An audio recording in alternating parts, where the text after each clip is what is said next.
मुंबई की रातें कभी सोती नहीं, लेकिन सर जे हॉस्पिटल की मॉर्चरी में रात 2:40 के बाद सब कुछ जाग जाता है।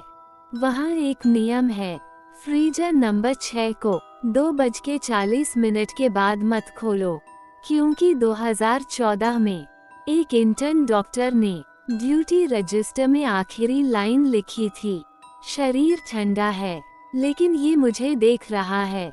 वो इंटर्न अगली सुबह मॉर्चरी के अंदर ही मिला। दरवाजा अंदर से बंद था और पोस्टमार्टम टेबल नंबर 3 खाली। मैं 2019 में फॉरेंसिक रोटेशन पर था। संबद्ध था ग्रांट मेडिकल कॉलेज से। रात के 2:12 एक अजीब केस आया। मरीन ड्राइव के पास सड़क किनारे मिला एक आदमी। कोई बाहरी चोट नहीं, चेहरा शांत, लेकिन आंखें पूरी खुली। टैग लगा, अनआइडेंटिफाइड मेल अप्रॉक्स 35। उसे फ्रीजर नंबर 6 में रखा गया।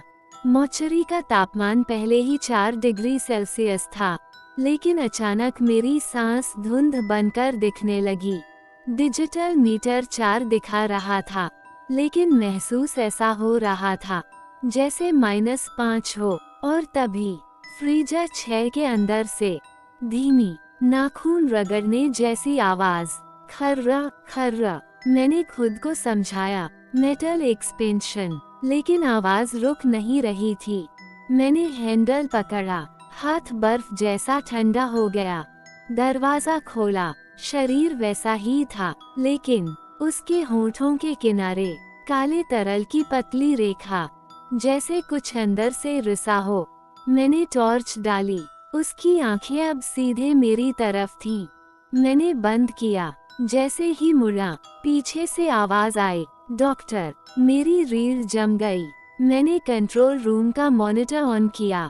स्क्रीन पर मैं मॉर्चरी के अंदर खड़ा दिख रहा था, लेकिन मेरे पीछे टेबल नंबर 3 पर कोई बैठा था, धीरे धीरे झूलता हुआ, सफेद चादर ओढ़े। मैंने पीछे मुड़कर देखा, टेबल खाली।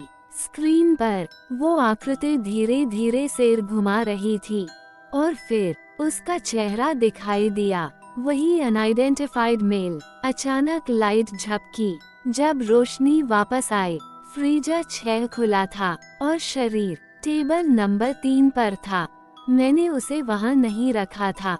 उसकी छाती धीरे धीरे ऊपर नीचे हो रही थी। मैंने हाथ लगाया, ठंडा, पूरी तरह ठंडा, लेकिन हरकत जारी। अब मॉर्चरी में एक नहीं, कई फुसफुसाहटें थीं, जैसे कई लोग एक साथ बोल रहे हों, हमें मत छोड़ो, हम ठंडे हैं, हमें घर जाना है।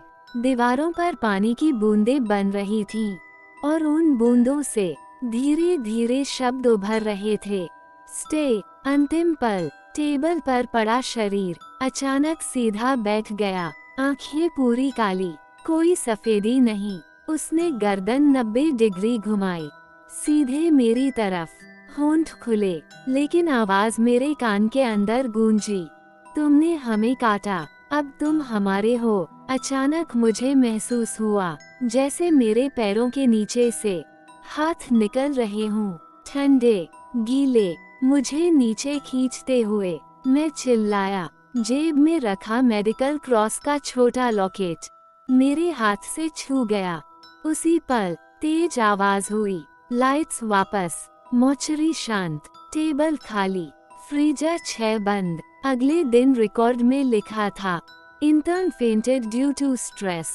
लेकिन सीसीटीवी फुटेज का वो हिस्सा 2:39 से 2:52 तक पूरी तरह ब्लैंक था, और फ्रीजर 6 के अंदर स्टील की दीवार पर अंदर से खरोंच के ताज़ा निशान थे, 4 उंगलियों के। आज भी अगर आप उस मॉर्चरी में 2:40 के बाद जाएं, तो एक बात याद रखना, अगर कोई आपको नाम लेकर बुलाए, तो जवाब मत देना, क्योंकि हो सकता है वो अभी भी फ्रीजर नंबर 6 में अकेला नहीं है।